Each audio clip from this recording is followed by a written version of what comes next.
विश्व में बीते कुछ सालों से जितने भी युद्ध चल रहे हैं उसमें कहीं ना कहीं अमेरिका की भूमिका जरूर है।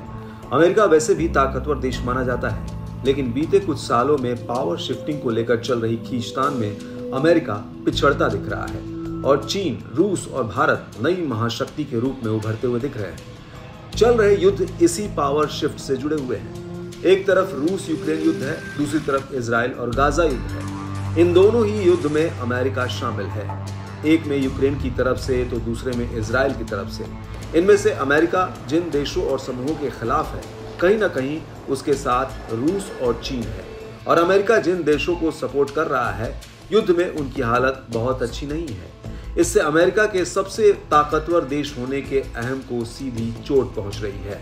अब अमेरिका के लिए एक और बुरी खबर है कि अमेरिका के पुराने दुश्मन ईरान और रूस के संबंध और मजबूत हो रहे हैं।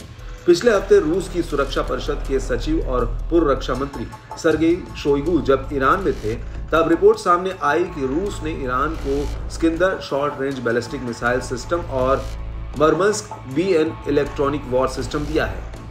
अगर इसकी पुष्टि हो जाती है तो यह आदान प्रदान ये बताता है कि रूसी राष्ट्रपति व्लादिमीर पुतिन यूक्रेन के खिलाफ युद्ध जीतने के लिए कितनी दूर जा सकते हैं। दरअसल 310 मील की रेंज और परमाणु वॉरहेड फायर करने की क्षमता के साथ स्किंदर रूस की बैलिस्टिक मिसाइल क्षमता का एक मुख्य पार्ट है।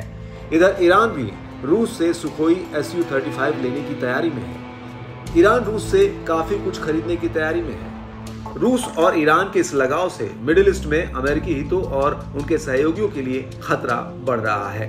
दरअसल रूस का उद्देश्य सिर्फ इतना नहीं है कि वो खुद को भविष्य के हमलों से अपने बचाव के लिए ईरान की मदद कर रहा है, बल्कि वो ईरान को अपग्रेडेड सैन्य टेक्नोलॉजी और हथियारों की बिक्री से भारी रकम भी दे रहा है, जिससे कई समूहों को पूरे क्षेत्र में विवाद और हिंसा फैलाने में मदद मिल रही है। ईरान और रूस के बीच सैन्य और रक्षा औद्योगिक संबंधों का बढ़ना ऐसी पहल है जो रूस के यूक्रेन पर पूरी तरह से हमला शुरू करने के फैसले को बढ़ाने में मदद कर सकती है।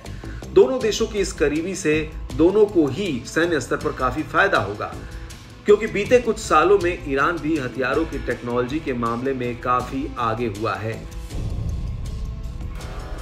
रूस ने यूक्रेन के साथ युद्ध के शुरुआती दौर में ही यूक्रेन द्वारा इस्तेमाल किए गए तुर्की के एक ड्रोन का सफल इस्तेमाल देखने के बाद ही उसने ईरान की तरफ रुख कर लिया था, और आज की तारीख में बीते 2 सालों से ड्रोन इन दोनों देशों के बीच रक्षा संबंधों का मुख्य सौदा बन गए हैं। कभी ईरान रूस को हमला और निगरानी ड्रोन देता है, तो कभी रूस ईरान से शहीद ड्रोन असेंबल करने की छूट और सुविधा पाता है।